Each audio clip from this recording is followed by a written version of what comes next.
There's some big goals there. Those are the big goals for the podcast. And we're going to end war as we know it.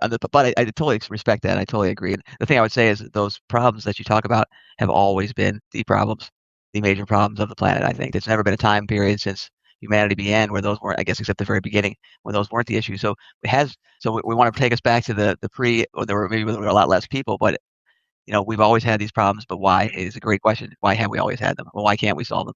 And we got to try. Why not try? I disagree. Yeah, we haven't always had these problems, but Okay.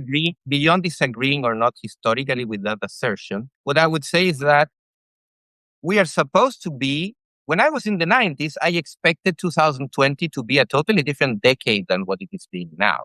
I expected that we would be on the process of solving things. And on these matters, I would say that in the last 20, 25 years, we've gone down, not up. And I am just like Hal, I am not going to solve the world problem, but I'm going to leave this world at least having made a contribution. And making a contribution means ensuring that at least we're going uphill and not downhill. So I would say that the comparison, the fact that these problems have always existed, well, I mean, we could also say that, at the primate level, these problems didn't even exist. Primates were not worried about you being hungry or you being educated or not. These are new problems.